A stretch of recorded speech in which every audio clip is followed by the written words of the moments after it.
নমস্কাৰ, মই লীলা দেৱী অন্য এটা ভিডিঅ'লৈ আহিছোঁ। যিহেতু বহুতে সুধি আছে যে কেঁচা পাটৰ মেখেলা চাদৰ, পদ্মিনী কেঁচা পাটৰ মেখেলা চাদৰ হেণ্ড ৱাছ কৰিব পাৰি নে?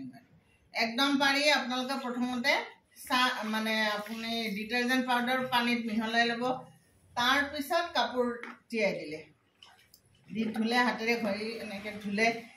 কিন্তু এই যে আপোনাৰ মেখেলাখন আৰু এই ব্লাউজটো, আপোনাৰ কাপোৰযোৰৰ ৰংটো চাই ল'ব আৰু মেখেলা আৰু চাদৰৰ ফুল চাব।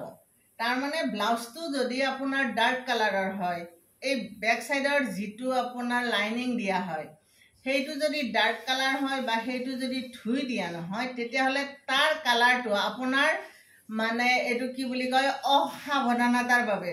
যদি আপুনি সাৱধান নহয়, আপুনি এনেকৈ তিয়াই দিলে, দিয়াৰ লগে লগে কাপোৰযোৰৰ ফুলৰ ৰং যদি বগা হয় আৰু ডাৰ্ক কালাৰৰ কাপোৰ হয়, তেতিয়াহ'লে ব্লাউজৰ ৰংটো তৎক্ষণাত ফুলে টানি লয়।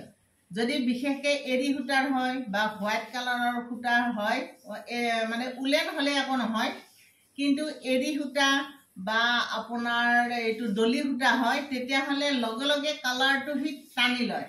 সেইকাৰণে বহুতে কয় যে বাইদেউ মোৰ কাপোৰৰ ৰং গৈছে, ফুলখিনি বেয়া হৈছে। কথাটো তেনেকুৱা যে আপুনি অলপ সাৱধান হৈ ল'ব।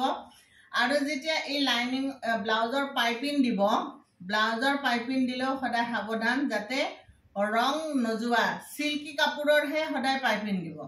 কটন পাইপিংটো দিলে আপোনাৰ ৰং যোৱাৰ চান্সটো বহুত থাকে। গতিকে সদায় পাইপিং দিওঁতে চিল্কি বা ব্ৰকেট পাইপিং দিব। আৰু সদায় ধুওঁতে লাইনিংটো চাব আৰু আপোনাৰ মেখেলাৰ ফলছটো যদি ডাৰ্ক কালাৰ থাকে, ডাৰ্ক কালাৰৰ ফলছ থাকে, ফলছৰো কেতিয়াবা ৰং যায়। ফলছৰ ৰঙেও কেতিয়াবা আপোনাৰ কাপোৰত লাগি ধৰে। গতিকে সাৱধানেৰে ধুব। প্ৰথমতে ধৰক চাদৰখন ধুই ল'লে, তাৰপিছত মেখেলাখন ধুই চালে, প্ৰথমতে অকণমান আপুনি তলৰ এই ফলছটো তিয়াই দিব। যদি ৰং যায়, তাক লগে লগে উলিয়াই আনিব। উলিয়াই আনি ধুনীয়াকৈ আপুনি আচলতে আমাৰ মেখেলাবিলাকৰ কি হয়, তলৰখিনিহে বেছি লেতেৰা হয়। আপুনি চাবোনেৰে ধুনীয়াকৈ ঘঁহি দিয়ক। মোৰ এইকেইদিন ৰাস্তাটো একদম বেয়া, বোকা ৰাস্তা, গতিকে মোৰ একদম মেখেলাৰ তলত একদম লেতেৰা লাগি গৈছে। গতিকে মই চাবোনেৰে এনেকৈ ধুই দিম। গতিকে তেনেকৈ ধুই ভালকৈ পানীত ৱাছ কৰি ৰ'দত দিয়ক। আৰু তাৰপিছত কিছুমানে কি কয়, মাৰ দিয়ে। মই কিন্তু মাৰ নিদিওঁ। মই ৩-৪ বাৰলৈ মাৰ নিদিওঁ ধোৱা। ধৰক এবাৰ ধুলোঁ, মাৰ নিদিওঁ, অহাবাৰ আৰু ধুলোঁ, মাৰ নিদিওঁ, তাৰপিছৰ বাৰ ধুলোঁ, মাৰ নিদিওঁ। কিন্তু ৫ নম্বৰ বাৰত মই অকণমান মাৰ দিওঁ, একদম পাতল মাৰ অকণমান দিওঁ। তাৰমানে মই শকতটো, মাৰ দিলে মোৰ সিমান ভাল নালাগে। কিন্তু মই ইস্ত্ৰি কৰি লওঁ, আৰু ইস্ত্ৰি কৰি দিলে বা আপুনি যদি ইস্ত্ৰিটো ধুবিত কৰাই আনে, তেতিয়াতো কাপোৰযোৰ একদম নতুন হৈ যায়।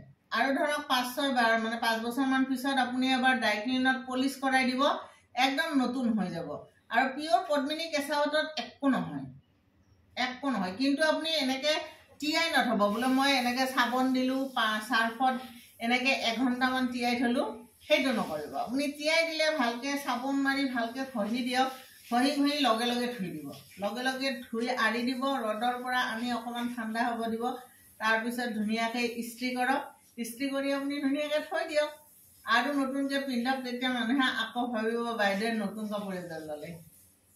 কিমান ইজি। কেৱল অকণমান সাৱধান হ'ব। ডাৰ্ক কালাৰ হ'লে একেলগে তিয়াই নিদিব, এখনকৈ ধুব ডাৰ্ক কালাৰৰ কাপোৰ হ'লে। কাৰণ আপোনাৰ ব্লাউজৰ লাইনিঙৰ ৰং যাব পাৰে আৰু মেখেলাৰ ফলছৰ ৰং যাব পাৰে, বাকী একো নহয়। ঘৰতে ধুব, তিয়াই থৈ নিদিব। আৰু সেইদিনা এজনীয়ে কৈছে মই মেচিনত দিছোঁ, একো নষ্ট হোৱা নাই। মেচিনত নিদিব। কি সাধাৰণ কেঁচা পাটৰ কাপোৰ এযোৰ মেচিনত কিয় দিব লাগে? হাতেৰে ধুনীয়াকৈ ধুই দিয়ক। এনেকৈ মেচিনততো এইবিলাক তলৰ যিবিলাক বালি ধূলি লাগে, লেতেৰা লাগে, নাযায়। আপুনি এনেকৈ ধুনীয়াকৈ হাতেৰে লগে লগে ধুই দিয়ক। আৰু এটা কথা সদায় মন কৰিব, বহুতে এই যে চাদৰৰ যিটো দহি, চাদৰৰ দহিটো উলেন দিব লাগে। উলেন হ'লে আপোনাৰ একো ৰং নাযায়। চাওক, একো ৰং নাযায়। কিন্তু এইটো যদি দলি সূতা দিয়ে বা কিবা বিশেষ চিল্কি সূতা অকণমান দিয়ে, সেইটো ৰং যাব পাৰে। সেইকাৰণে সদায় দহিত সদায় উলেন দিয়ে, যাতে দিয়ে সেইটো নজৰ ৰাখিব। উলেন কাপোৰৰ ৰং নাযায় তাৰমানে উলেন সূতাটোৰ একদম ৰং যোৱাৰ আজিলৈকে পোৱা নাই কেতিয়াবা যদি ক'ৰবাত যায়ো নাজানো কিন্তু উলেনটো একদম ৰং নাযায় যিটো আমাৰ 0 প্লাই পদ্মিনী বুলি কয় সেইটো একদম ৰং নাযায় গতিকে এইখিনিয়ে ঘৰতে ধুব পাৰিব কেঁচা পাটৰ কাপোৰ কোনো প্ৰব্লেম নাই আৰু কিন্তু মাৰো নালাগে ইস্ত্ৰি লাগে ঠিক আছে ইস্ত্ৰি কৰি উঠি দেখাই দিম কেনে নতুন হৈ যাব থেংক ইউ